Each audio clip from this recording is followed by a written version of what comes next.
भी है, लेकिन उनके बीच में कई जो है अपने पैसों की अंधी कमाई के लिए गौ माता होता है, उसके लिए उनका कोई चिंतन नहीं है। कोई किसी व्यक्ति का जीवन खत्म हो जाए उसका कोई चिंतन नहीं है, कोई गंभीर बीमारियां फैले उसका कोई चिंतन नहीं है।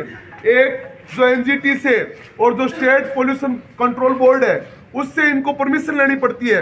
उस परमिशन के थ्रू इनको बायोमेडिकल जो वेस्ट है वो उन सब का जो निस्तारण करना पड़ता है, और उसके लिए एक ई टेक नाम से एक लैब है जो वैन जो आती है और वो उनसे सारा का सारा सामग्री लेके जाती है।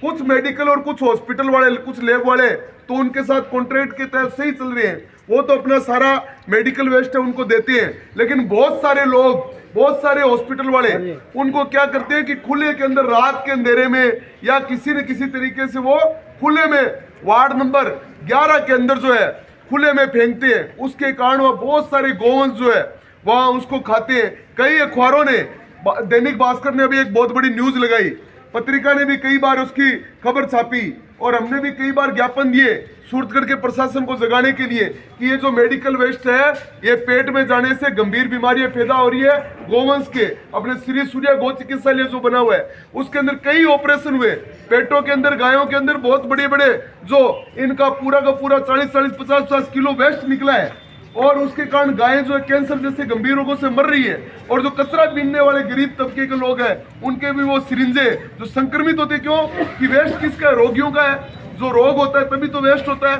जो ब्लड है वो किसी का लैब वाले को दे दिया तो वो एक्स्ट्रा जो वो ब्लड है वो कहाँ है? वो भी वहाँ वेस्ट के रूप में, तो कुत्ते भी उनको खाते हैं बेचारे बहुत सारे।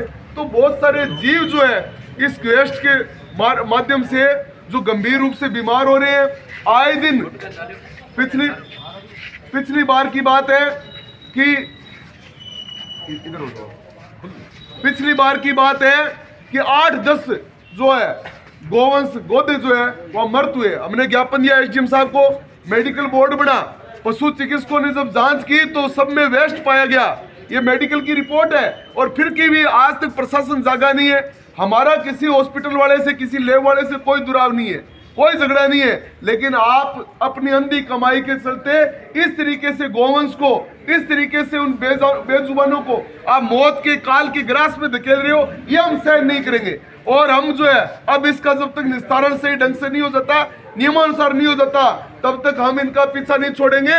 और हमारी एक ही मांग है कि आप खुले में इस तरीके से न करें और जो नियमानुसार सही है वो कार्रवाई करें। और अब ये एक मेडिकल वाला कह रहा था भाई साहब, एक लैब वाला कह रहा था भाई साहब हम तो नहीं डालते, तो ये कहां से आ रहा है?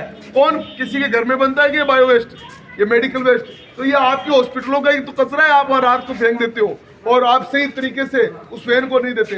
तो आज हम सारे लोग सूरतगढ़ के प्रशासन को इस मुद्दे को लेकर के चेताने आए हैं, आप सोए मत रहो। एसडीएम साहब आप जागो, आप यहाँ के प्रशासक है और आपकी जिम्मेदारी बनती है कि आप इस तरीके से इतना बड़ा खुले के अंदर सरेआम इतना बड़ा काम हो रहा है, इतना पर्यावरण प्रदूषण हो रहा है, इतने जीवन की क्षतियां हो रही है, वो बेजुबान है तो क्या उनकी सुननी नहीं चाहिए? इस प्रशासन को मौन रहना चाहिए। इसलिए आज हम गौरक्षा दल के नेतृत्व में ये ज्ञापन देकर के सूरतगढ़ के प्रशासन को समझाने आए कि वो जल्दी से जल्दी इस बात को सुन ले, मान ले, अन्यथा जो है परिणाम गंभीर होंगे। और हम ये लड़ाई जो आज आप सारे लोगों के साथ शुरू कर रहे हैं, इस लड़ाई को अंजाम तक पहुंचाएंगे। इन हॉस्पिटलों को बंद कराने तक की कार्रवाई हम करेंगे। जय गौ माता।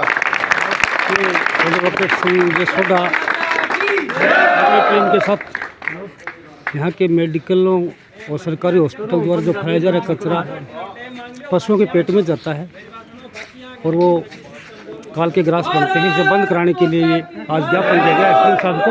देखें।